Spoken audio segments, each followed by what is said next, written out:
Somewhere along the banks of Louisiana's Bayou Teche, there exists a plantation record that was deliberately destroyed in 1859. Court documents from New Orleans reference a murder trial that ended abruptly, with all transcripts sealed by judicial order. Local parish registries show 71 separate burial plots on a single property, all dated within the same week. Yet official death certificates list only natural causes. For over a century and a half, one name has been whispered in the darkness of Louisiana's sugarcane fields, a name that represents both unspeakable cruelty and shocking vengeance. Tonight, we're uncovering what really happened on the Devereaux Plantation, and why the truth was buried deeper than any grave. Before we continue with the story of Patience Devereaux and the girl who destroyed everything he built, I want to hear from you. Hit that subscribe button and drop a comment telling me what state or city you're listening from. Are you brave enough to hear what comes next? Let's find out together. The truth begins not with violence, but with a bill of sale. St. Landry Parish stretched across the fertile Louisiana lowlands like a patchwork quilt of wealth and suffering. By 1853, the region had become one of the most profitable sugar-producing areas in the entire South, with plantations lining the Bayou Teche, generating fortunes that rivaled those of European nobility. The town of Opelousas served as the parish seat, a bustling community of approximately 3,000 souls, planters, merchants, overseers, and the enslaved people who made their prosperity possible. Among the plantation owners, Patience Devereaux stood out not for his wealth, which was considerable, but for his peculiar reputation. A third-generation planter whose family had arrived from France in the 1760s, Patience, named for a Puritan ancestor on his mother's side, had inherited Belle Ombre Plantation at the age of 28, following his father's death from yellow fever. Now 42 years old, he ran his 300-acre sugar operation with what neighbors diplomatically called exacting standards. The Devereaux plantation house rose 3 stories above the Louisiana mud, its white columns gleaming in the subtropical sun.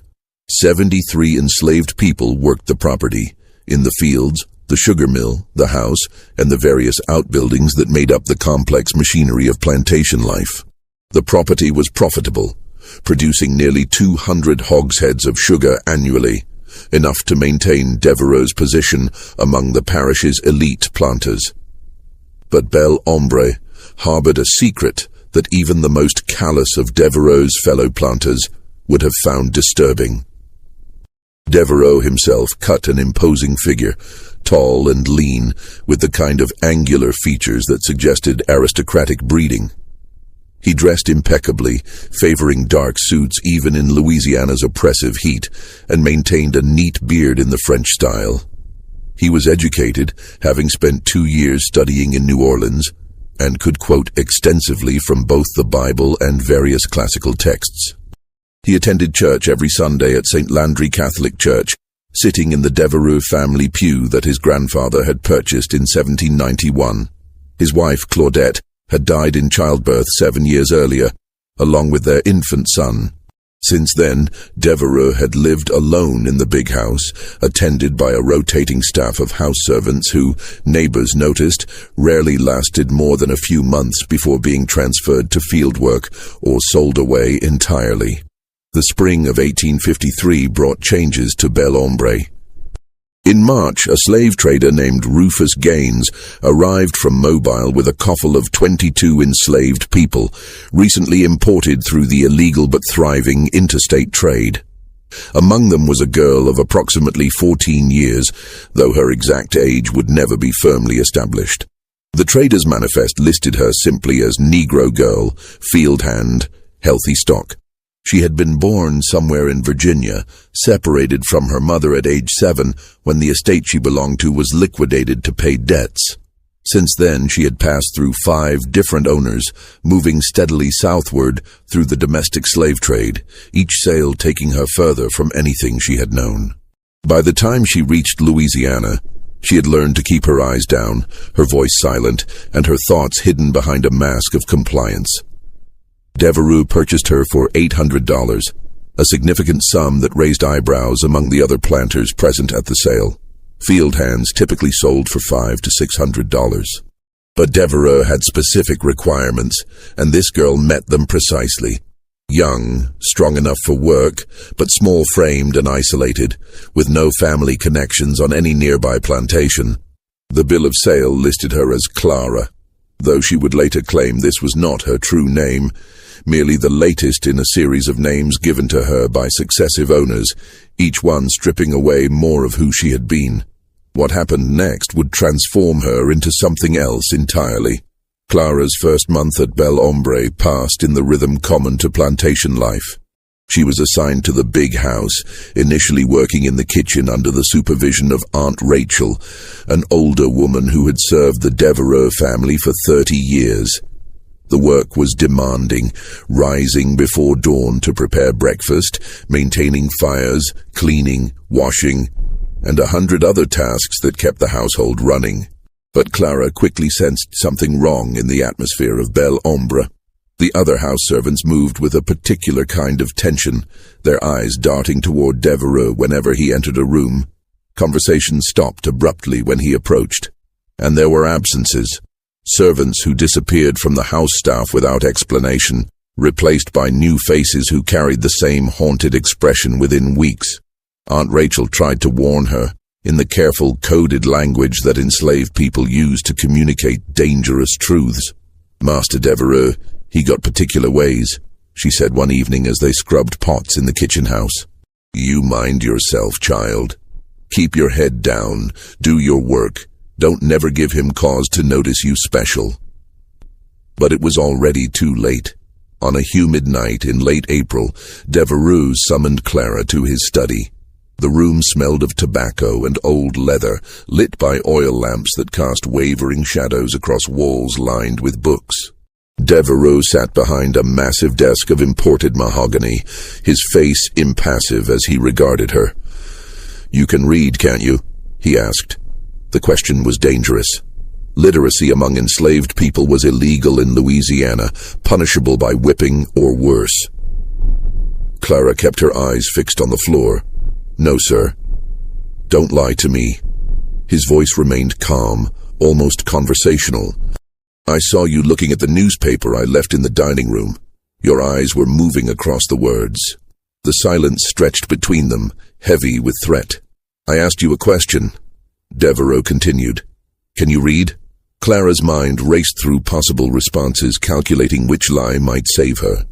But something in Devereux's tone suggested he already knew the answer, that this was some kind of test with no safe outcome. Some, sir, she finally admitted, her voice barely audible. My first master's daughter, she taught me some before you were sold away. Devereux finished the sentence for her. He leaned back in his chair, steepling his fingers. Interesting. Very interesting indeed.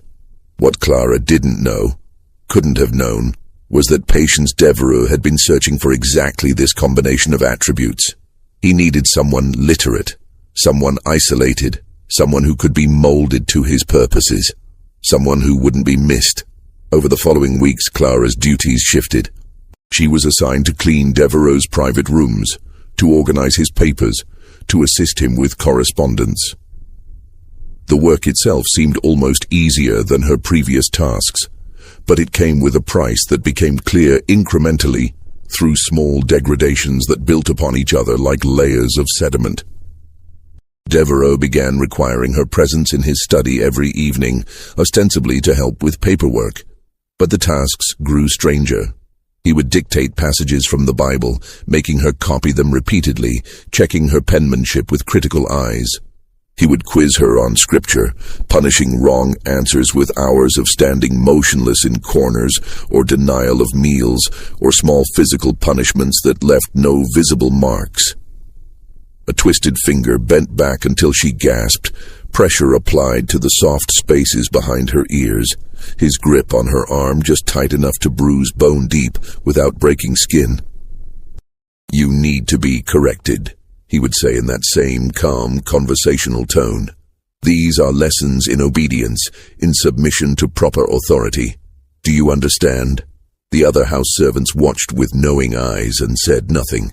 They had seen this before. They knew how it ended. By June, Clara's situation had deteriorated beyond anything her previous experience had prepared her for. Devereaux's lessons had evolved into systematic torture, carefully calculated to maximize suffering while leaving minimal visible evidence. He was methodical, almost scientific in his approach, as though conducting some dark experiment in human endurance. He kept detailed journals, Clara discovered, documenting his training methods in neat handwriting. She saw them once, left open on his desk, pages filled with observations about pain thresholds, effective punishment techniques, methods of breaking the human will while maintaining physical capacity for work. She realized with horror that she was not the first. The journals referenced other subjects, numbered but not named, with clinical notes about their responses to various treatments. Subject 7 had lasted 3 months before being transferred. Subject 9 showed promising initial compliance, but ultimately proved unsuitable. Subject 12, the most recent entry before Clara's arrival, had required disposal after an incident that Devereaux described only as regrettable but necessary. Clara was subject 13. The summer of 1853 settled over St. Landry Parish like a suffocating blanket. In the sugar fields, enslaved workers moved between the cane rows, their bodies dark against the green stalks, their songs carrying across the morning mist. Life at Bel Ombre continued its surface rhythm. The bells marking work hours, the routine of planting and cultivation, the weekly visits from neighboring planters who saw only what Devereaux chose to show them. But inside the big house, Clara was disappearing. Not physically, Devereaux was too clever for that. She still appeared at meals, still performed her visible duties, still attended to the tasks that would be noticed by others. But piece by piece, something essential was being carved away from her, removed with the precision of a surgeon's knife. Devereaux's methods were sophisticated. He understood that breaking a person required more than physical pain. It required isolation, disorientation, the systematic destruction of identity and hope.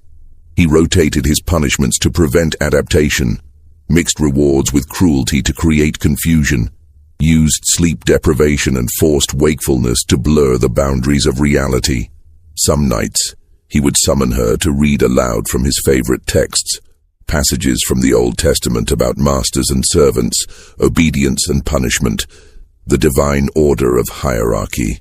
Other nights, he would force her to stand motionless for hours while he worked at his desk, punishing any movement with fresh torments. He deprived her of food, then presented elaborate meals and watched her eat, while asking questions designed to humiliate.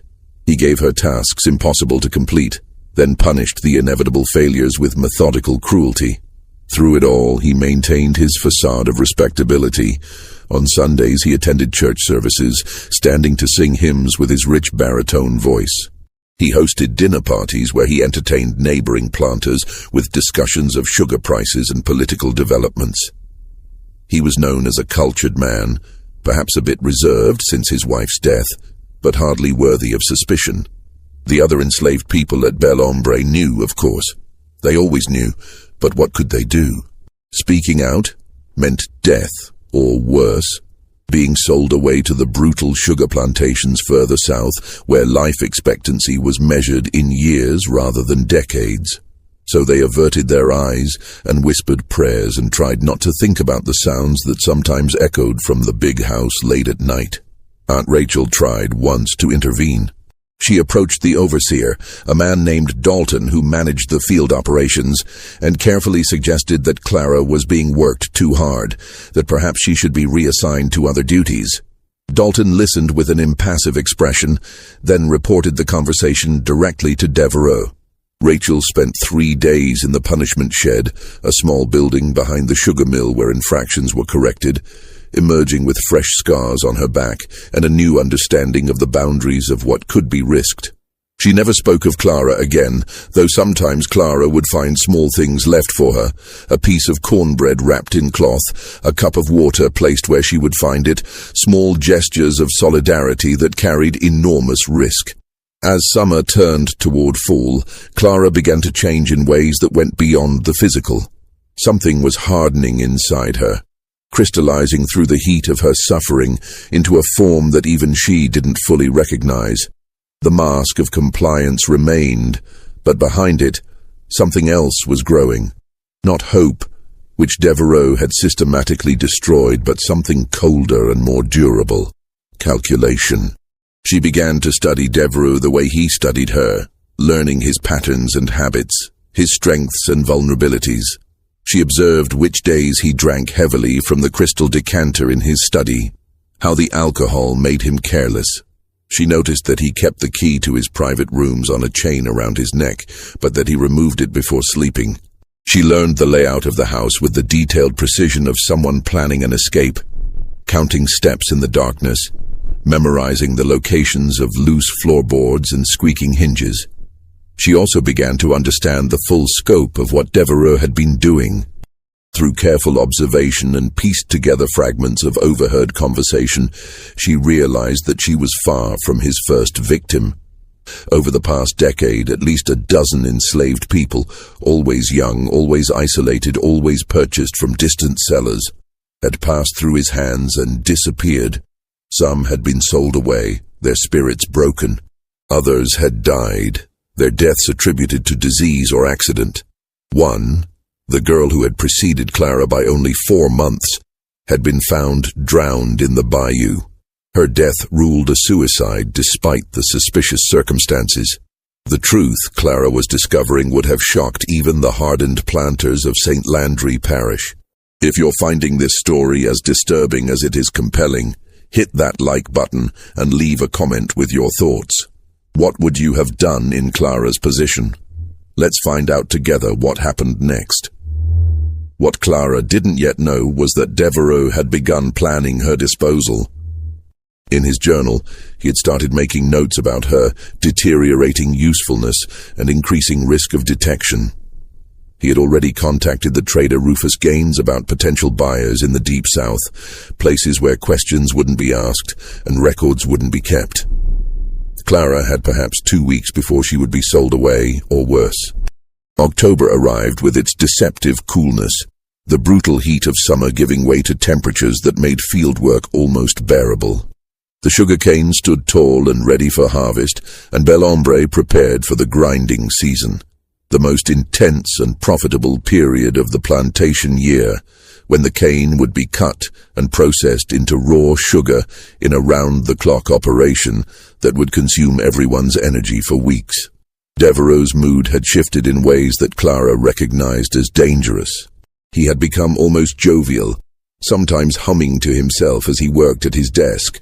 He had also become less meticulous in his torments, as though his attention had moved beyond her to some future prospect.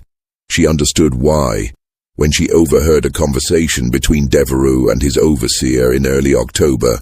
"Gaines will be here on the 20th, Devereaux was saying. "I need you to prepare the girl. Have her cleaned up, make her presentable. He's found a buyer in the sugar parishes south of New Orleans. They're not particular about condition, but they do want the merchandise delivered intact." The overseer's response was too quiet to hear, but Devereaux's reply came clearly. "Don't concern yourself with the details. Just make sure she's ready for transport. After that, she becomes someone else's problem."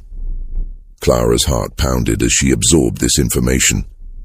October 20th was 12 days away. 12 days until she would be sold into what everyone knew were the most brutal conditions in the entire South.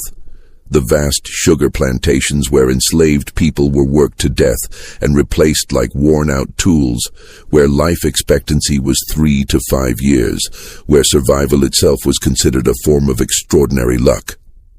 She would not live long enough to be sold.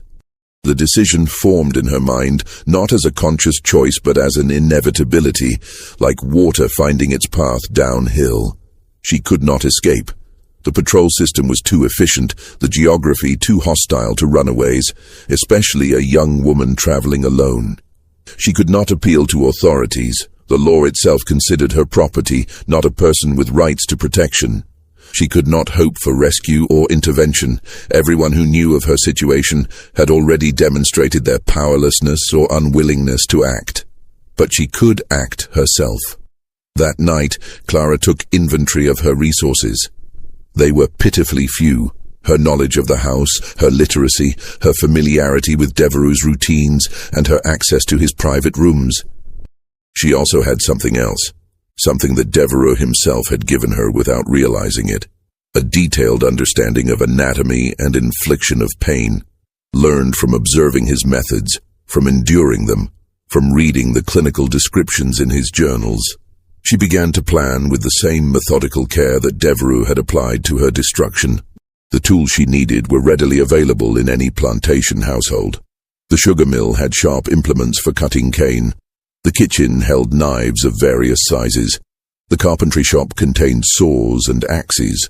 But Clara understood that her window of opportunity would be measured in minutes, perhaps seconds. She needed something immediately accessible, something that wouldn't raise suspicion if she carried it, something that could serve her purposes efficiently. She found it in Devereux's own study. Among the various items on his desk was a letter opener. A foot-long blade of Sheffield steel, sharp enough to slice paper with precision, pointed enough to penetrate leather, substantial enough to serve as a weapon if wielded with sufficient force. Devereux used it daily, leaving it lying on his desk among his papers, a tool so ordinary that its potential lethality was invisible. Clara also made another discovery during her careful surveillance of Devereux's evening routine. On Wednesday nights, he indulged in particularly heavy drinking, consuming most of a bottle of bourbon while reviewing the week's plantation accounts. The alcohol made him drowsy, made him careless, made him vulnerable in ways he would never be when sober. Wednesday, October 14th, 6 days before she was scheduled to be sold away, would be her only chance. The days leading up to October 14th passed with excruciating slowness.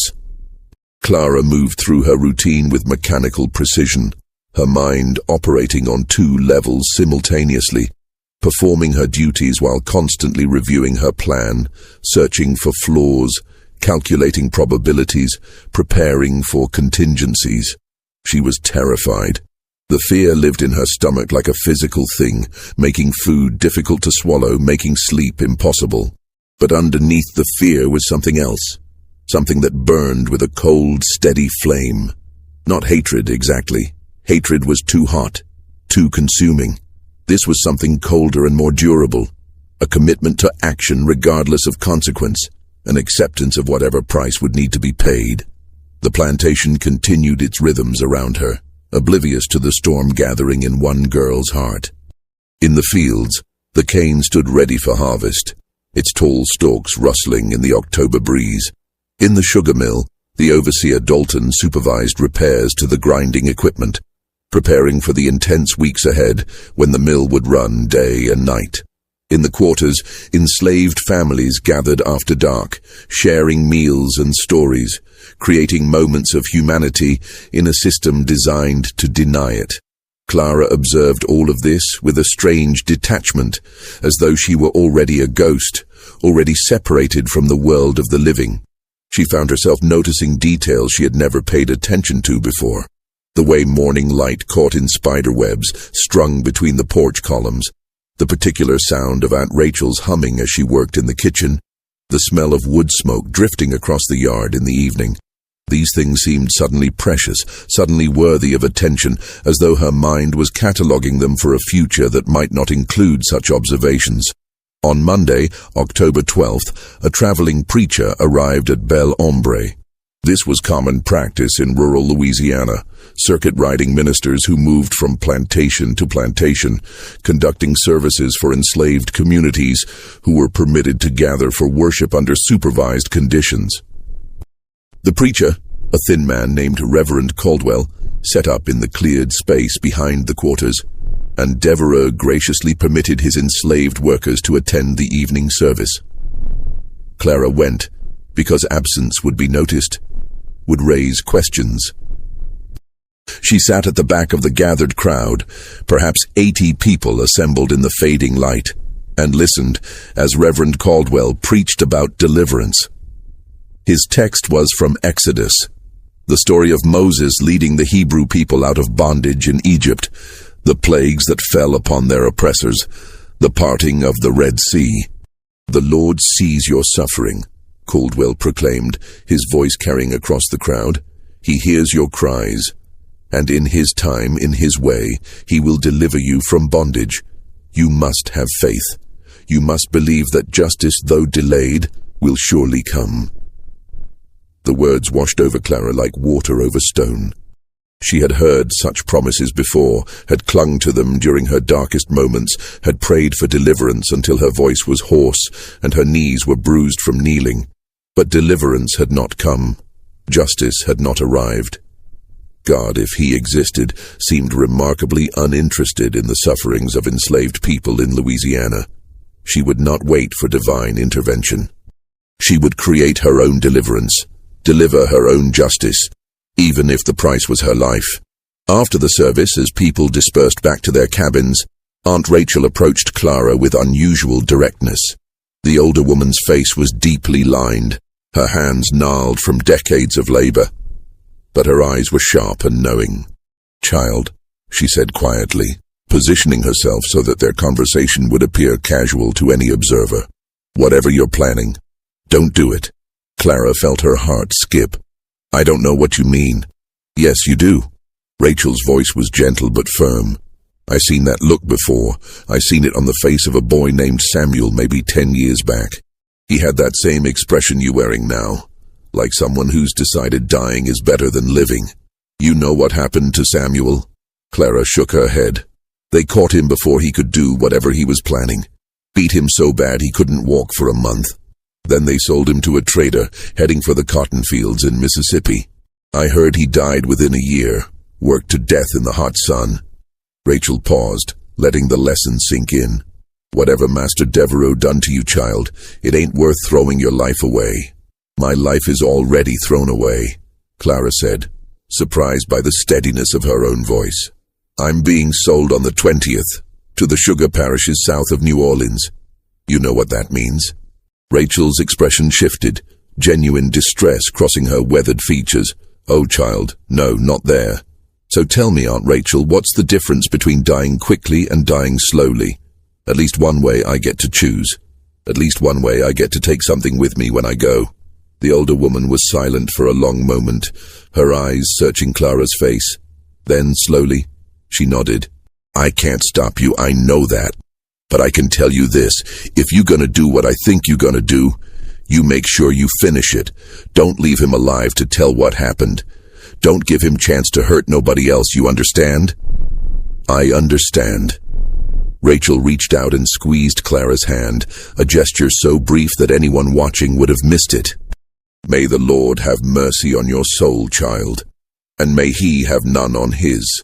Then she was gone, disappearing into the darkness between the cabins, leaving Clara alone with her thoughts and her terrible resolution.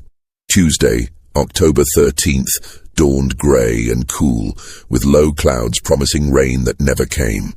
Clara woke before dawn, as always, and moved through her morning routine with the automatic precision of long practice. She built up the kitchen fires, helped prepare breakfast, carried trays to the big house, cleaned rooms, washed dishes, performed the endless small tasks that made up the machinery of domestic service. But today was different. Today, every action carried extra weight, every moment potentially her last experience of ordinary things. She found herself paying attention to sensations she normally ignored, the texture of linen under her fingers as she folded laundry, the warmth of sun breaking through clouds to touch her face, the taste of the small piece of cornbread she ate for lunch. In the afternoon, Devereaux summoned her to his study for what she recognized, with grim clarity, would be his final session of torment before she was sold away. She climbed the stairs to the second floor, walked down the hallway past the portraits of Devereaux ancestors staring down with painted eyes, and knocked on the study door. "Enter," his voice called. The room was exactly as it always was, orderly, scholarly, deceptively civilized. Books lined the walls, their leather spines gleaming in the afternoon light filtering through tall windows.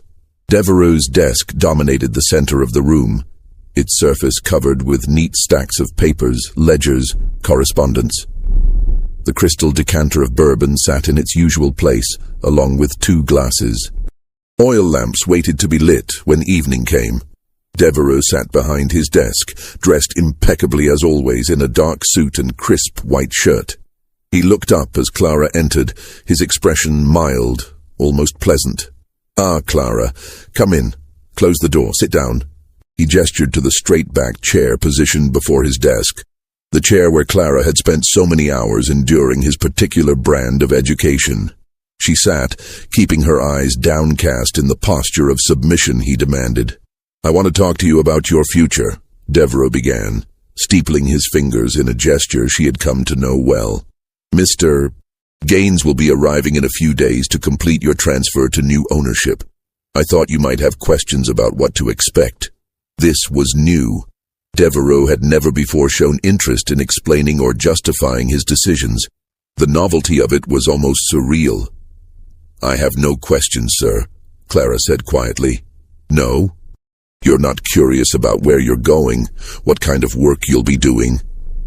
Devereux's tone was conversational, almost friendly. This, Clara understood, was part of his psychological method, the unpredictable shifts between cruelty and kindness, keeping his subjects off balance, never certain what to expect. "No, sir." He studied her for a moment, his eyes sharp despite the mild expression. "You're lying. You know exactly where you're going. The sugar parishes, the places where they grind up workers like cane stalks, where 5 years is considered a long life. You're terrified, aren't you?" Clara said nothing. "It's all right to admit fear," Devereux continued. "Fear is rational. Fear is appropriate. What you should fear most, however, is not the future but the possibility of trying to avoid it. Do you understand what I'm saying, Clara?" He was warning her not to try to escape, not to try to resist, not to try anything that would make him escalate his response. The warning itself was almost gentle, which made it more terrifying than any explicit threat. "I understand, sir." "Good." Devereux leaned back in his chair, seemingly satisfied. "You've been a challenging subject, Clara. Not as compliant as some, but more resilient than most. I'll miss our evenings together in a way. But all experiments must eventually conclude, and I find myself eager to begin fresh work with new material." He paused, pouring himself 2 fingers of bourbon from the crystal decanter, sipping it slowly. "Do you hate me, Clara?" The question was a trap. Either answer would displease him, would earn fresh punishment. But Clara found herself responding with unexpected honesty. "No, sir." And it was true. She didn't hate him. Hatred implied a relationship, an emotional connection, a recognition of shared humanity. What she felt toward Patience Devereux was something far colder, an absolute determination that he should cease to exist, delivered with the emotional investment of someone deciding to exterminate vermin. Devereux seemed pleased by her answer, missing entirely the truth behind it. "Good," he said. "Hatred clouds judgment. Submission requires clarity of mind and purity of obedience. You're learning, even at this late stage." He paused again, swirling the bourbon in his glass, watching the amber liquid catch the light. "I've kept detailed records of our time together. Did you know that? Observations, measurements, assessments of technique and result. Quite fascinating, really. The human capacity for adaptation, for endurance, for survival even under the most adverse conditions. You've contributed to a body of knowledge that might someday prove valuable." Clara listened to this with a strange detachment. He was describing her suffering as research, her pain as data, her existence as nothing more than experimental material. It should have provoked some response, rage, disgust, despair. But she felt nothing except the cold certainty of what would happen tomorrow night. "You may go," Devereux said finally, dismissing her with a wave of his hand. "Get some rest. Mr. Dalton will want you looking presentable when Mr. Gaines arrives." Clara stood, curtsied in the manner he required, and left the study. She walked down the hallway, down the stairs, through the house to the kitchen, moving like a mechanism wound tight and counting down to release. Aunt Rachel was alone in the kitchen, preparing vegetables for the evening meal. She looked up as Clara entered, her eyes asking questions that couldn't be spoken aloud. Clara nodded once, a tiny movement that conveyed everything. Rachel closed her eyes briefly, her lips moving in what might have been prayer. Then she returned to her work, her knife moving through carrots with steady precision, and Clara understood that no more would be said between them. Some things went beyond words, beyond advice, beyond anything except silent witness. That evening, Clara lay on her pallet in the small room off the kitchen where she slept, staring at the ceiling in the darkness. Around her, the house settled into its nighttime rhythms. The distant sounds of the overseer making his rounds, the murmur of voices from the quarters beyond the yard, the creak of wood and whisper of wind. She should sleep. She would need all her strength for what was coming, but sleep was impossible. Her mind too active, too full of scenarios and possibilities and calculations. She thought about her mother, whom she barely remembered. A soft voice singing in the darkness, warm arms holding her. A face that had faded to nothing more than impression and longing. She thought about the 7-year-old girl she had been, standing on an auction block in Virginia, trying not to cry as strange white men examined her teeth and felt her arms and discussed her value in voices that treated her as an object, not a person. She thought about all the owners who had followed, each one stripping away another layer of who she had been until she could no longer remember her real name, the name her mother had given her. The name that had connected her to family and history and identity. Who was she now? Not Clara. That was just another name imposed by ownership. Not even fully human anymore, at least not in the eyes of the law, not in the eyes of the society that permitted and profited from her bondage. But tomorrow night, she would become something. Someone. A person who had acted, who had chosen, who had refused to be passive in the face of her own destruction. It wasn't much. It probably wasn't enough. But it was what she had. The hours until dawn passed with excruciating slowness. Clara must have dozed eventually, because she woke to the sound of the plantation bell ringing the call to morning labor, grey light filtering through the single window of her room. Wednesday, October 14th. Her last day as Clara. Her last day as anything. She rose, dressed in her work clothes, and began her final day at Bel Hombre. The morning passed in a blur of activity. Clara moved through her tasks with mechanical efficiency, her body performing familiar actions while her mind remained elsewhere, counting down hours and then minutes to the moment that would change everything. Breakfast preparation, cleaning the dining room, carrying water, sweeping floors, washing dishes. The endless cycle of domestic labor that had defined her existence for as long as she could remember.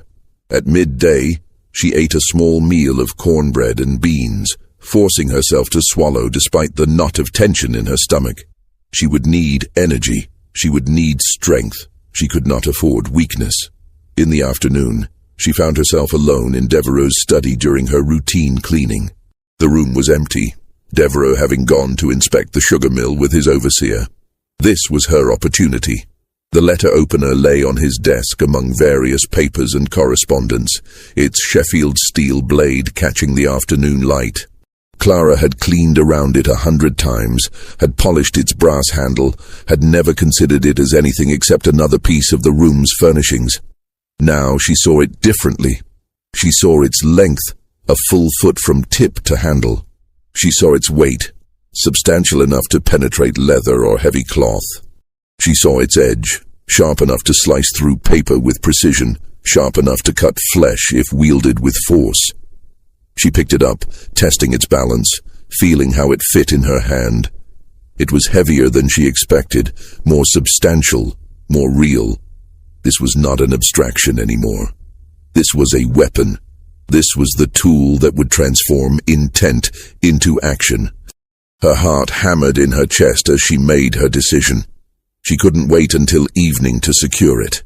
If Devereux noticed its absence before then, everything would be ruined. But carrying it on her person all afternoon was risky. If she was searched for any reason, if it was discovered, she made her choice. Carefully, she wrapped the letter opener in a cleaning cloth, then tucked it into the deep pocket of her work dress, arranging the fabric so that the shape wouldn't be obvious to casual observation. The weight of it pulled at her pocket, a constant reminder of what was coming, of what she was about to become. She finished her cleaning, left the study, and moved through the rest of the afternoon with the letter opener pressed against her thigh through layers of cloth, its presence a secret weight that only she knew about. Evening came. The sun sank toward the horizon, painting the sky in shades of orange and red that seemed almost obscenely beautiful. Clara helped prepare dinner, served Devereux his meal in the dining room, cleared the dishes afterward, moved through her routine while the knife in her pocket waited, patient and cold. At 8 o'clock, Devereux retired to his study as was his Wednesday custom. Through the closed door, Clara could hear familiar sounds. The clink of glass on glass as he poured bourbon, the creak of his chair, the rustle of papers as he worked through plantation accounts and correspondence. She waited in the hallway outside, her back against the wall, one hand in her pocket wrapped around the letter opener's handle. Her heart was beating so loudly, she was certain everyone in the house must hear it. Certain that someone would discover her lurking here and demand to know what she was doing. But no one came. The house was quiet, except for distant sounds from the kitchen and quarters, the ordinary noises of evening at Belle Ombre. Time passed with strange elasticity, seconds stretching into minutes, minutes compressing into moments. Clara found herself in an odd state of consciousness, simultaneously hyper-aware of every sensation and somehow distant from them all, as though she were watching herself from outside her own body. At 9 o'clock, precisely on schedule, Devereux's voice called through the door. "Clara, attend me." This was the moment. This was the threshold. Once she crossed it, there would be no going back, no undoing, no reprieve. Everything that followed would flow inevitably from what happened in the next hours. Clara took a breath, feeling the letter opener's weight in her pocket one last time. Then she opened the study door and stepped inside. The study was warm, lit by 2 oil lamps that cast wavering shadows across the walls of books. Devereux sat behind his massive mahogany desk, his face slightly flushed from the bourbon he'd been drinking. The bottle beside him was more than half empty. He had consumed more than usual tonight, which was exactly what Clara had been counting on. His movements when he gestured for her to close the door were slightly less precise than normal. His eyes slightly unfocused. He was drunk, or close to it, vulnerable in ways he would never be when sober. His guard lowered, his reactions slowed, his judgment impaired. "Come here," he ordered, gesturing to the spot beside his desk where Clara had stood so many times before. Clara moved forward, her right hand still in her pocket, fingers wrapped around the letter opener's handle. Everything seemed to slow down, each second stretching into eternity. She could see individual dust motes floating in the lamplight. She could hear her own breathing, her own heartbeat, the creak of floorboards beneath her feet. She could smell the bourbon on Devereux's breath, the tobacco smoke that clung to his clothes, the faint scent of leather and old paper that permeated the study. Time seemed to compress and expand simultaneously. In her peripheral vision, she could see the crystal decanter on Devereux's desk, the light refracting through the amber liquid within it. She could see the ledger books stacked neatly on the corner of his desk, each one recording the financial transactions that reduced human beings to columns of numbers and profit margins. She could see Devereux's hands, the hands that had inflicted so much calculated suffering, resting on the desk's surface, fingers drumming idly against the polished wood. "I've been reviewing my notes on your progress," Devereux was saying, his words slightly slurred. "Quite remarkable, really. Your capacity for endurance, your ability to adapt to challenging circumstances. It's almost a pity that our work together must end." But as I said, all experiments must conclude eventually. He reached for his bourbon glass, raised it to his lips, drank deeply. His attention was momentarily diverted, his neck exposed above his collar, the lamplight casting shadows in the hollow of his throat. Clara acted. She pulled the letter opener from her pocket in a single fluid motion and drove it toward Devereaux's neck with all the force she could muster. But her hands were shaking, whether from fear or adrenaline or the simple enormity of what she was attempting, and her aim was imperfect. The blade struck his shoulder instead, penetrating several inches into flesh and muscle, hitting bone with a sensation that traveled up the handle into Clara's hand. Devereaux roared with pain and shock, lurching to his feet with such force that his chair toppled backward, crashing against the bookshelf behind him. His hand grabbed for the knife handle protruding from his shoulder, trying to pull it free, his face contorting with a mixture of rage and disbelief. "You," he gasped, his voice strangled. "You dare." But Clara didn't let him finish. 6 months of accumulated suffering, 6 months of systematic torture, 6 months of helpless submission erupted from her in a fury of action. She launched herself at him, her fists striking at his face, her weight, meager though it was, knocking him off balance. They crashed into the bookshelf behind his desk, volumes tumbling down around them in a cascade of leather and paper. Devereaux was larger and stronger. Clara had known this would be the case, had factored it into her planning. But he was also drunk and wounded, blood soaking through his shirt from the stab wound in his shoulder, his movements uncoordinated, his reactions slowed by alcohol and shock. They struggled in terrible silence, both instinctively understanding that noise would bring others, would summon witnesses, would transform this private confrontation into something public and therefore even more dangerous. The only sounds were their breathing, harsh and ragged, and the impact of bodies against furniture, the crash of objects falling, the scrape of shoes against floorboards. Devereaux's hands closed around Clara's throat, his fingers digging into soft flesh, cutting off her air. Black spots began to dance in her vision. Her lungs burned. She was dying, she realized with strange clarity. He was killing her. Despite everything, her planning, her determination, her willingness to sacrifice her life, he was still going to kill her, still going to win, still going to reduce her to nothing more than another entry in his cursed journals. Her hand found the letter opener, still protruding from his shoulder. She grabbed the handle, now slick with blood, and yanked it free with a sucking sound that would haunt her memory forever. The blade came away trailing dark blood, and for a moment she could see the wound it left behind, a ragged opening in flesh that looked somehow obscene, somehow more real than anything she had ever witnessed. Then she drove the blade into him again, and again, and again. She struck wherever her hand could reach, his chest, his stomach, his arms as he tried to defend himself.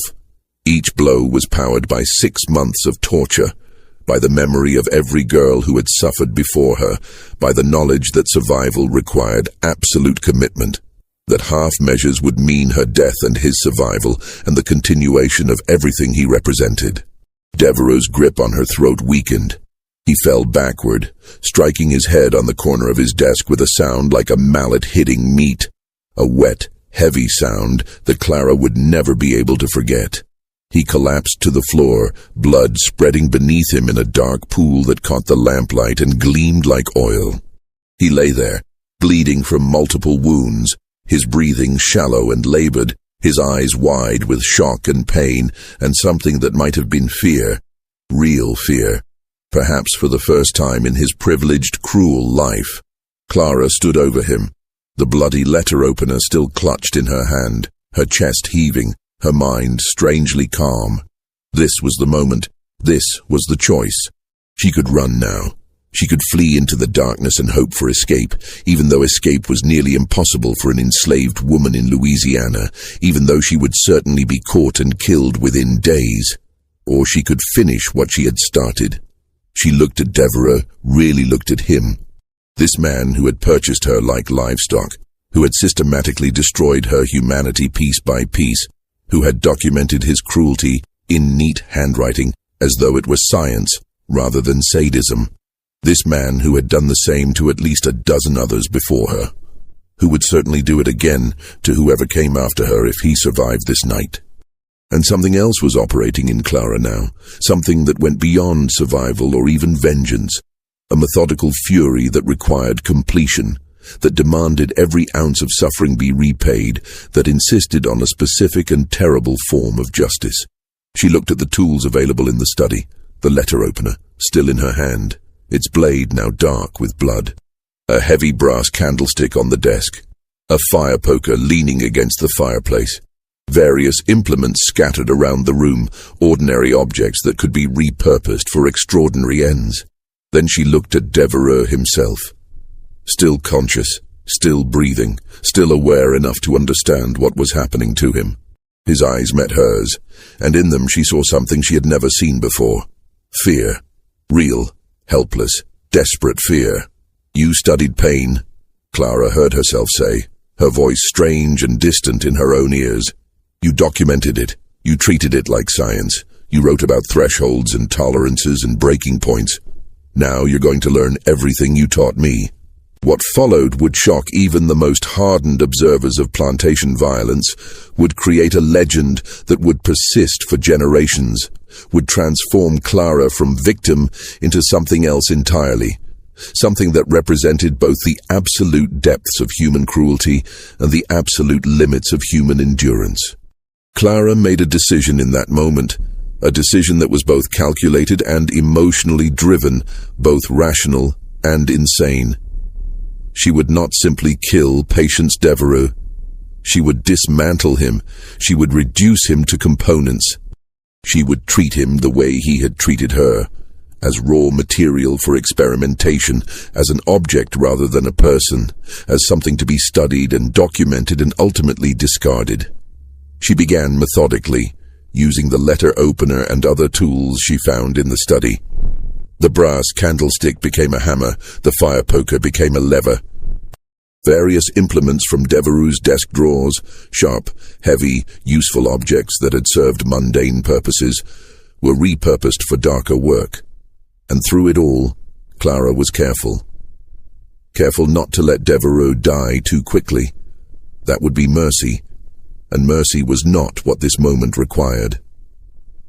Careful to work in silence, stuffing cloth in his mouth to muffle sounds, mindful that the other enslaved people in the quarters beyond the house should not be implicated in what was happening.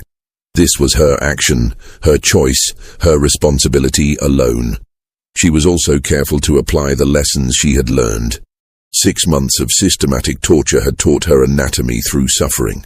She knew what hurt and how much, knew the difference between damage that killed quickly and damage that lingered, knew which parts of the body were most sensitive to pain and which were most essential to life. She applied this knowledge with scientific precision. Hours passed.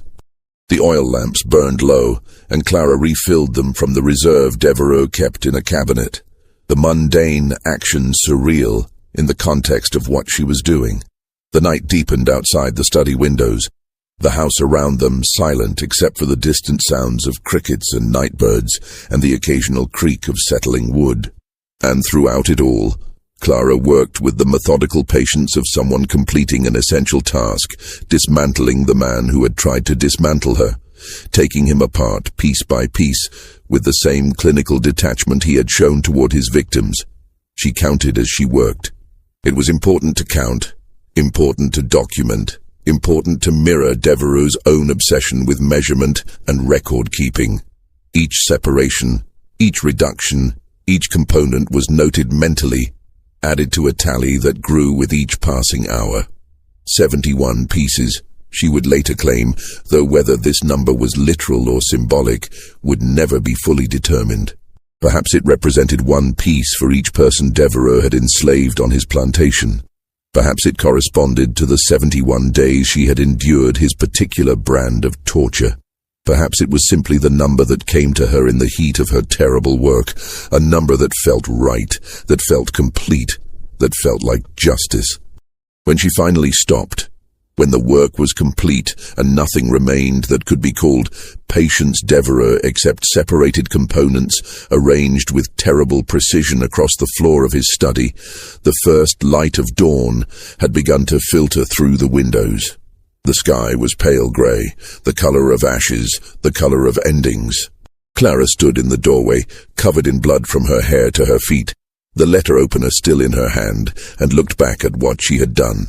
She felt no satisfaction, no triumph, no relief. She felt nothing at all, as though the part of her capable of feeling had been excised along with everything else Devereux had taken from her.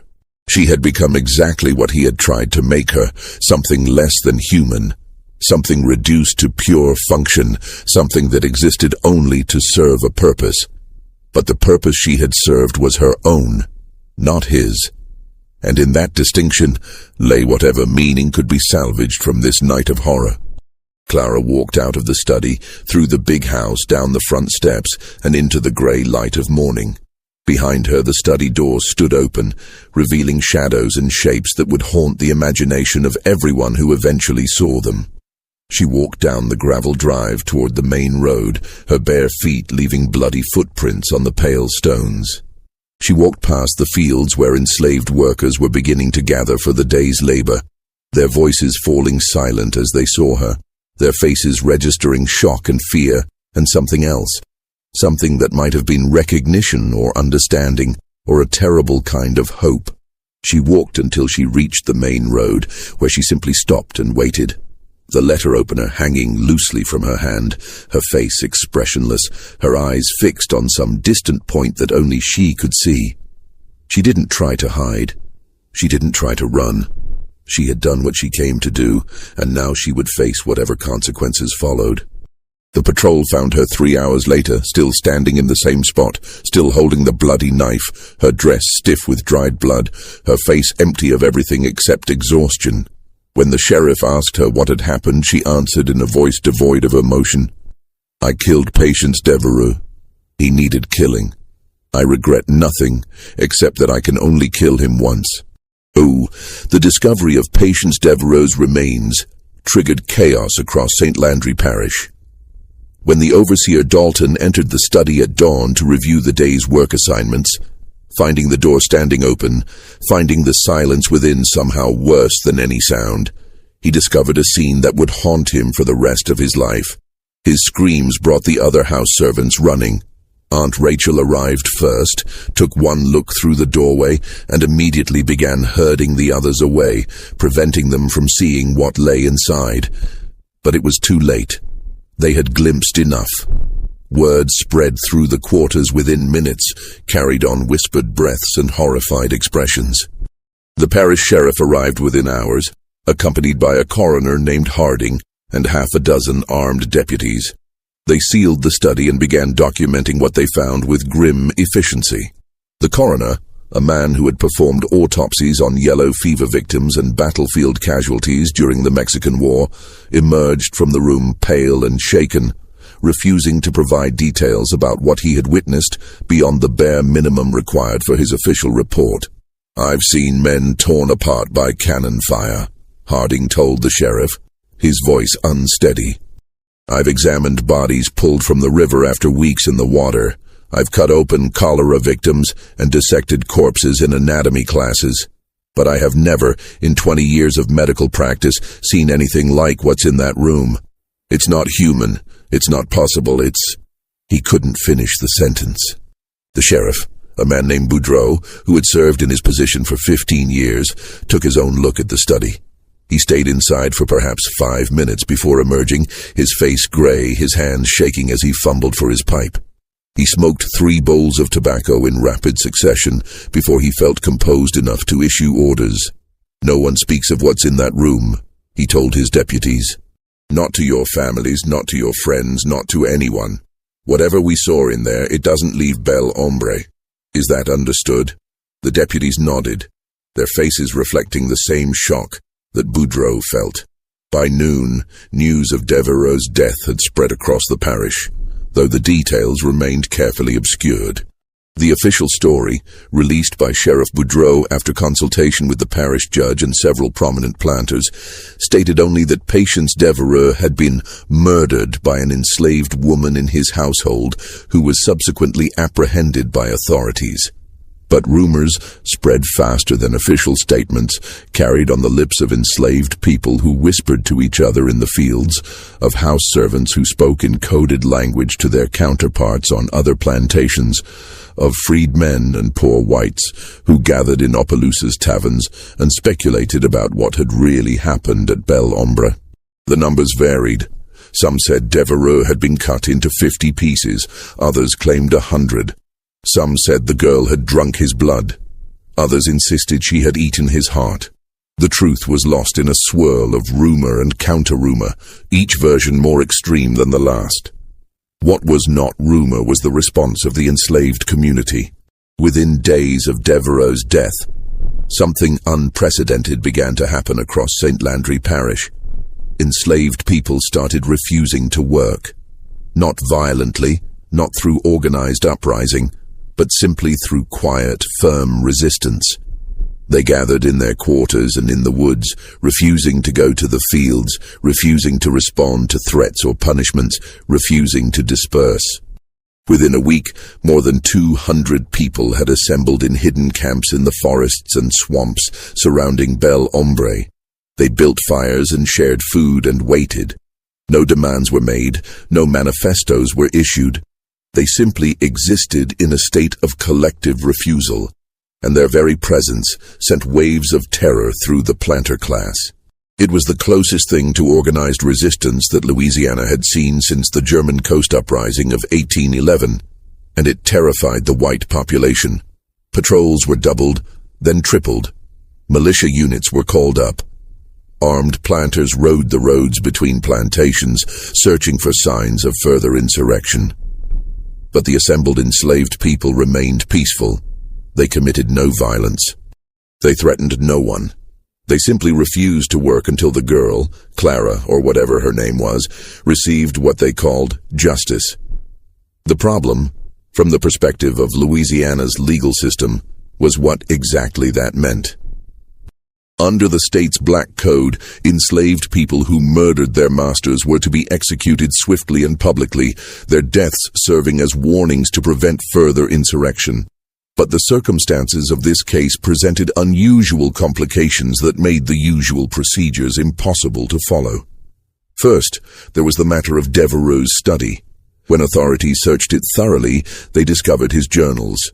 Detailed records of systematic torture spanning more than a decade, descriptions of methods and results, clinical notes about previous victims. The documents were so disturbing that the judge presiding over Clara's case, a man named Broussard, who had served on the bench for 20 years, ordered them sealed immediately. "These cannot be made public," Broussard told the sheriff and the parish prosecutor in a closed meeting. "If word spreads about what Devereux was doing, it will provoke reactions we cannot control. The enslaved population will use it as justification for violence. Abolitionist newspapers in the North will seize on it as propaganda. Our entire social order could be called into question." "But the journals provide context for what the girl did," the prosecutor argued. They explain nothing," Broussard interrupted. "They are the ravings of a disturbed mind, and they will never see the light of day.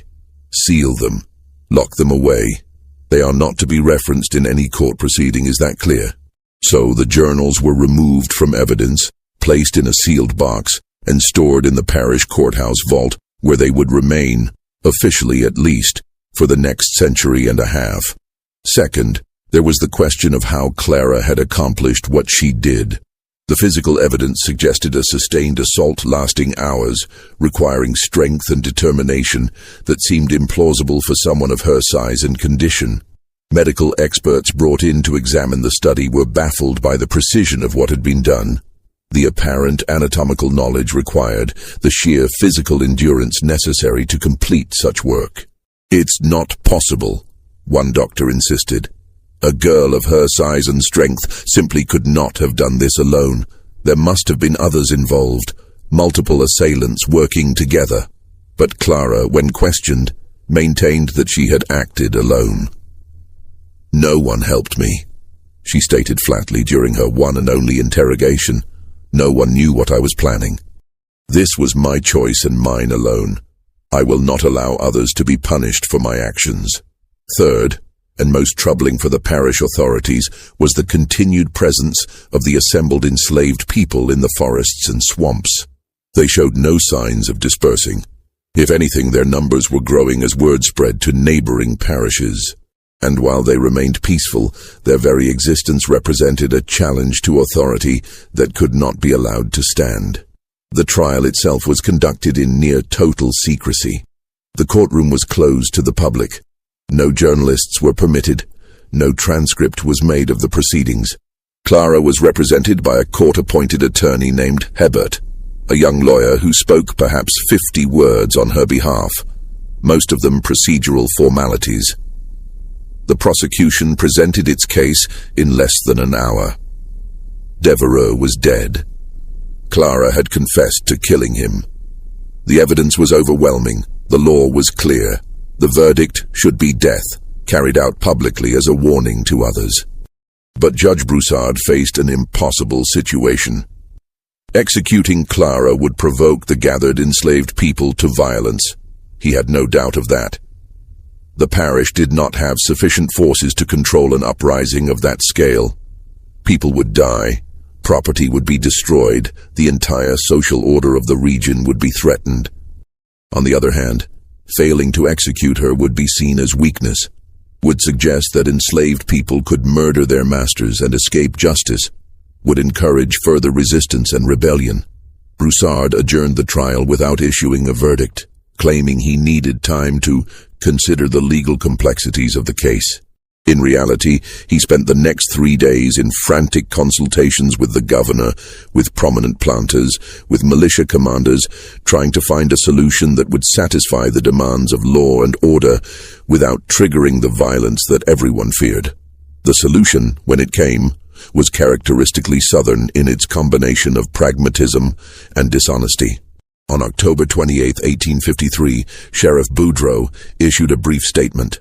"The matter of the death of Patience Devereux has been resolved to the satisfaction of the court and in accordance with the laws of Louisiana. Justice has been served. All enslaved persons are ordered to return to their plantations and resume their normal duties. Any who refuse will be considered in rebellion and dealt with accordingly." No further details were provided. No verdict was announced. No execution was recorded. Clara vanished from official records after that date. No sale appears in any parish registry. Her name simply ceases to appear in any documentation. The assembled enslaved people, after several more days of tense standoff, gradually dispersed and returned to their plantations. No violence occurred. No arrests were made. Life in St. Landry Parish slowly returned to its normal rhythms, though an undercurrent of tension would persist for years.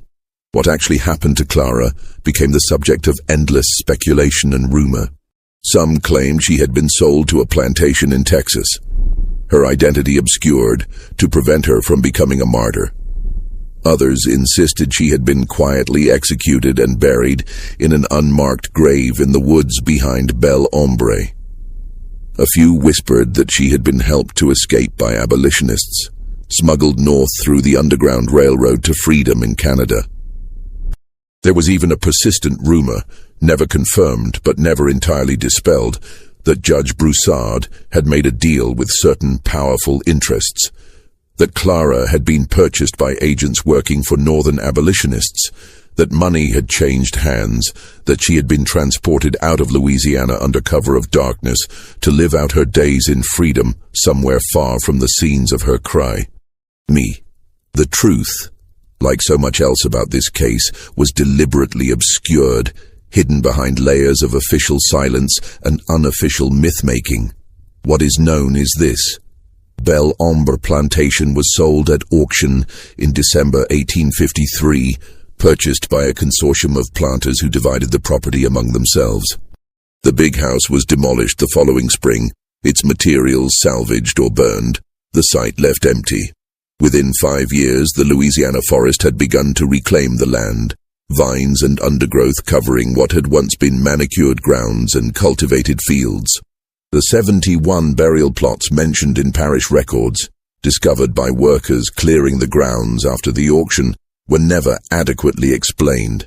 Official documents claimed they contained victims of a yellow fever outbreak, though no such epidemic was recorded in St. Landry Parish during 1853 or 1854.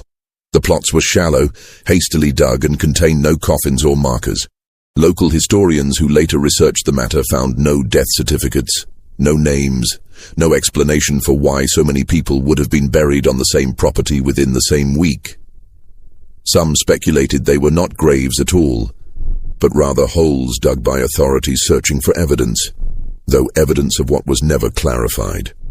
Others believed they represented something more symbolic, perhaps 71 separate sites where parts of Devereux had been buried, each piece interred individually in some grim memorial to Clara's methodical vengeance. Or perhaps they marked the number of people Devereux had tortured and killed over his years of systematic cruelty, victims whose deaths had been disguised as disease or accident, or simply erased from record. The truth was never officially established, and after a few years, the question ceased to be asked. In the decades that followed, the story of Clara and Patience Devereux became legend, then myth, then a whispered tale told in the quarters of Louisiana plantations.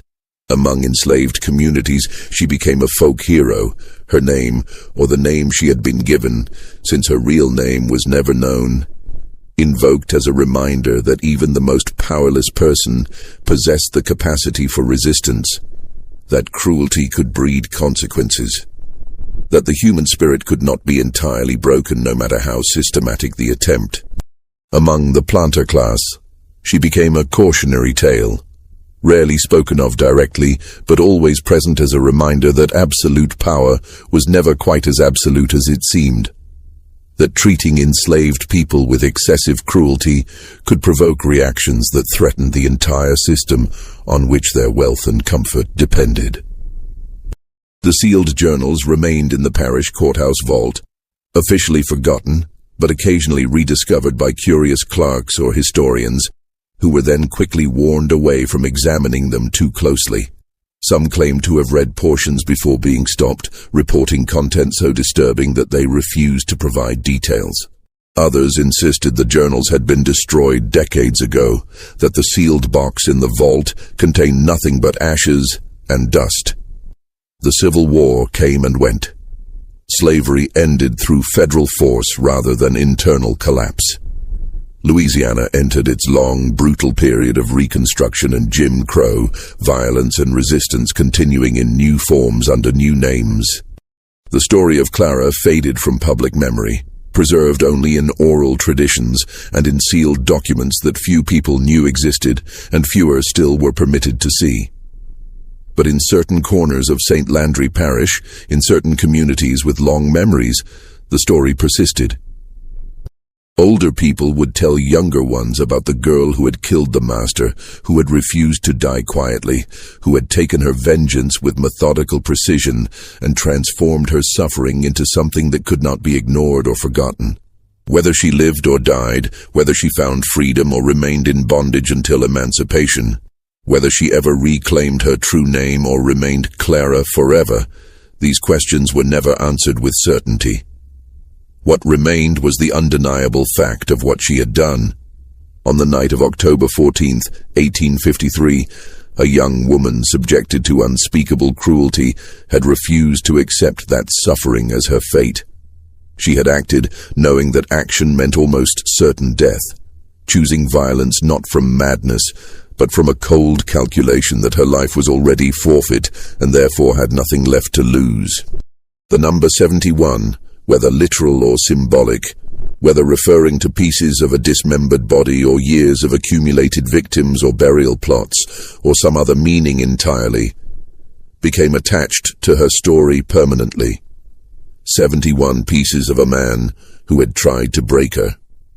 71 responses to months of systematic torture. 71 reasons why silence in the face of cruelty is itself a form of violence. The sealed documents remain sealed to this day, locked away in archives that few people access, and fewer still are permitted to examine. The property that once was Bel Ombre has changed hands multiple times, subdivided and developed, its dark history erased by time and deliberate forgetting. Modern residents of the area, if they know the name at all, associate it only vaguely with something bad that happened a long time ago. The details lost to generations of silence, but the story persists, passed down through communities that remember, told in different versions and with different emphases, but always carrying the same essential truth. That a girl whose name was taken from her, whose humanity was denied, whose suffering was treated as scientific data, had refused to accept her own annihilation. She had struck back with terrible precision and had paid whatever price that action required, becoming in the process something more than victim, something more than slave, something that resisted easy categorization or comfortable historical narratives. She had become, simply and finally, someone who acted, someone who chose, someone who refused to be erased. And in a system built entirely on the denial of such agency, that alone was revolutionary. This mystery shows us that even in the darkest moments of American history, in the depths of institutionalized cruelty and oppression, individual acts of resistance could shake the foundations of the system that created them. The number 71 has echoed through history as a reminder of what happens when human beings are pushed beyond endurance, when the only choice left is between passive destruction and active resistance. What do you think of this story? Do you believe Clara was justified in what she did? Do you think she survived, or was this her final act? Would you have made the same choice in her position? Leave your comment below and share your thoughts. If you enjoyed this dark chapter from Louisiana's hidden history, subscribe to Liturgy of Fear, hit the notification bell so you never miss another story, and share this video with someone who appreciates historical mysteries that challenge us to confront uncomfortable truths. The past is full of stories that were deliberately buried, stories that deserve to be told. Thank you for listening, and I'll see you in the next video.